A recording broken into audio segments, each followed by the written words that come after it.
I just love the way the dogs tune into what we do. Milo watches me. If I turn the truck to the left or the right, he changes his quartering to the left or the right. So he's always working ahead of the vehicle, or at least to one side or so. But it's just great the way they just figure it out. Oh, look at that. I think he just nailed a point. He slowed down. No, well, he's lining up. Let's see how that goes. Might be old scent. Yeah, it's nothing firm. Oh, well, we'll continue onwards and upwards. Even on cool, crisp, snowy days, dogs need water when they've been running. They've covered a lot of ground here. This has got to be a section of land that I've gone through. More than 2 sections of land. That's a lot of running for a dog. So it's important to keep them hydrated, but not too much. Finally, 2.5 hours of looking, I just found a covey.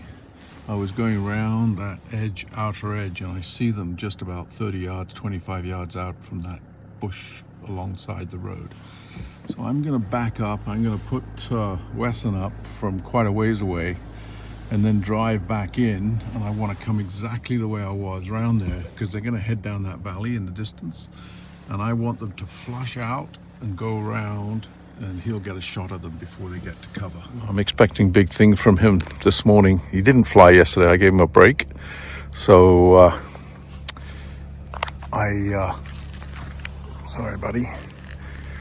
So he's had a break. He caught a hun. Actually, the last 5 or 6 times he's flown, he's caught a hun every day. But he caught a hun 2 days ago, had a day's rest, and now we're going to fly for the first time. The conditions are absolutely perfect.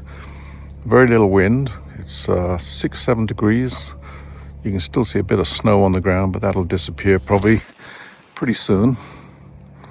The huns are by those bushes just over there, and I'm going to basically drive around the perimeter of this and get between the huns and the valley in the distance, and I want to push him out that way so he'll get to stoop and catch a shot at them before they get to the cover. Anyway, let's see how this goes down. So I'm going to retrace my steps around the edge of this cover. The reason I drive the edge is I sometimes I'll bump the huns that might be just inside on the cover, and then I look where they've gone and try and fly them from wherever they've flown. But in this case, I came around the top of this hill, and the huns were in the rows of stubble right ahead. And now I'm not sure if they'll be there. And if they are, they're just here, or they would have run in the bush, which I would have done if I was a hun when I saw a falcon take off. Anyway, I'm going to get out and see if we can orchestrate a flush. Walk away from the truck. I'm feeling a little bit of separation anxiety, because there's times like this, sometimes you wish you had the dog with you. But I'm thinking the huns are just here, and I'll relocate them and we'll get a flush without the dog. If I can't find them, then I got to run back to the truck and find the dog. Okay, falcons. I don't know if you can see him. He's up. He can sometimes be too casual. I think they're just here. Oh, I hear a truck coming. There they go. Beautiful. Oh, I should be watching the stoop. Well, he hit one down. Big outrun. He's probably going to chase the rest. I don't know where they went. Well, he pounded one down here. He's kind of... I'm going to get back to the truck and go over with the dogs. He's going to remount. Okay, I'm going to use Griff to find these. They should be at the end of this cover by the tallest part of the trees. Weston's above me, remounting. Slow down a bit, give him some time. He's up there, but he's not high enough. I'm going to let him keep going. Yeah, he hit one down. I think he was trying to bind it, but it just hit down, and the rest of them went with it. Griff, get him. Here. Griff, get him. I'm not sure which way they can go either way, left over there or right back to those covers. Get in. Either way, I'm fairly sure he'll get a shot at them. Griff, get in. Here. I can walk on the edge, you idiot. Get in here. Griff, come. Get in there. Get in there. Do your job. Go on. Get. Go on. Go on. Go on. Get in. They can go any minute, but they're just probably coming up here. Dog's getting some scent. I don't want them to fly through the bush. He's upwind of them now. Stupid damn dog. It looks like I got to do his job. Come! Come! Here's where he hit one down. Get in here. Find him. Find him. My guess is there's somewhere here. Find him. Find him. Oh, there goes some. Whew. Griff! Man, he's got speed. He bound to it. Wow, he put on the... Griff! Griff always got to make sure he's got it under control. The bird, that is. Come here!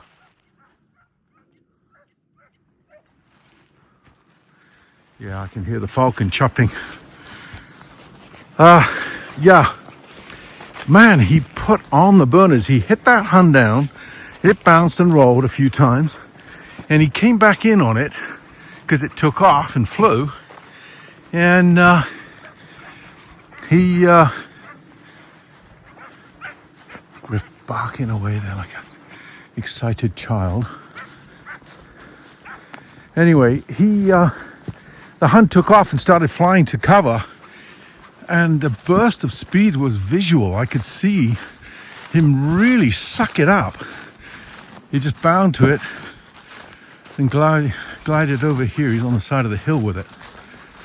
Yeah, he looks like a cock hun.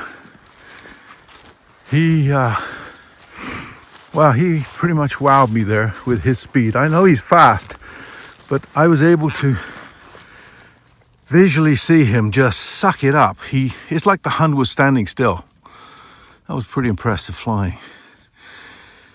Okay, well, let's pick him up. Hey, buddy. He wants some. Look at that. He flew to the fish with a hun. Well, thank you for a nice flight.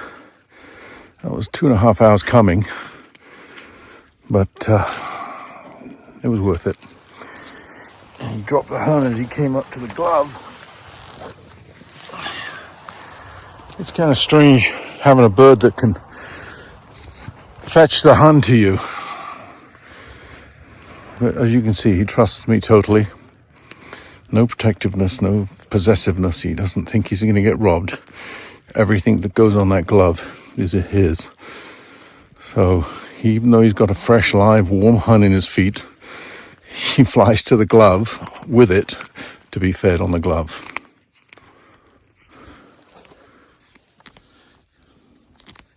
There's an expectation from everybody, and Griff's expectation is, I want what he's eating, and he'll get the wing maybe. That's probably why he's so excited when the falcon's on the kill, because he knows he's going to get fed. It's not like I starved the dog, but... Well, he got his reward. Nice adult male partridge. He was on the upper end of his weight today. I had not flown him yesterday, and it didn't get as cold as I anticipated. So he was on the upper end, let's say. He flies well at it, but sometimes the prey can look harder than it is. But the first one he hit down, and I'm comfortable that the bird I got up at my feet was the one he hit. And it took off, even though another one joined it. He still stuck with it. and he pounded it a second time. And as he went in on it, it took off and tried to fly to that cover behind me. And I got a first-hand experience of the burst of speed. It was like flying a coot with a goshawk. The wings are flapping. Griff, come! The wings were flapping, but it didn't seem to be going anywhere. Anyway, we'll go home, have a bit of a break and a rest, and deer hunting again tonight.